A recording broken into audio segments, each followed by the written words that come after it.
மடைமாற்ற அரசியலுக்காக metro rail திட்டத்தை கையில் எடுப்பதை நிறுத்த வேண்டும் என்று முதலமைச்சர் மு க ஸ்டாலினுக்கு பாஜக மாநில தலைவர் நயினார் நாகேந்திரன் வேண்டுகோள் விடுத்துள்ளார்.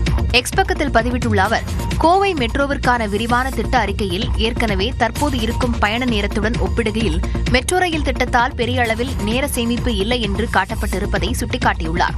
தமிழக அரசால் அங்கீகரிக்கப்பட்ட விரிவான போக்குவரத்து திட்டத்தில் மதுரையில் உள்ள தற்போதைய பயணிகளின் எண்ணிக்கைக்கு பஸ் ரேபிட் டிரான்சிட் சிஸ்டம் போதுமானது என்று குறிப்பிடப்பட்டிருப்பதையும் நினைவூட்டியுள்ளார். மொத்தத்தில் தமிழ்நாடு அரசு மெட்ரோ அறிக்கையில் பல தவறுகள் இருப்பதை தாண்டி மெட்ரோவிற்கான தேவையை நியாயப்படுத்தக்கூட முதலமைச்சர் முன்வரவில்லை என்றும் நயினார் நாகேந்திரன் குறை கூறியுள்ளார். கோவை மற்றும் மதுரையில் மெட்ரோ ரயில் திட்டத்தை செயல்படுத்த மத்திய அரசு தடை விதிக்கவில்லை என்று தமிழிசை சவுந்தரராஜன் தெரிவித்துள்ளார்.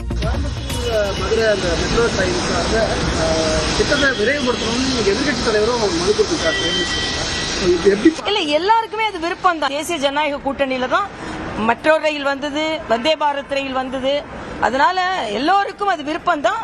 அதுவும் இன்னும் முழுவதுமாக தடை செய்யப்படவில்லை. அதற்கான விவரங்கள் தான் கேட்கப்பட்டிருக்கிறது. எல்லோரும் அதற்கு சேர்ந்து முயற்சி செய்வோம். முந்தைய ஐக்கிய முற்போக்கு கூட்டணி ஆட்சியில் தமிழ்நாட்டிற்கு எத்தனை வளர்ச்சித் திட்டங்கள் கொண்டுவரப்பட்டன என்பது குறித்து முதலமைச்சர் பதிலளிக்க வேண்டும் என்று தமிழிசை வலியுறுத்தினார்.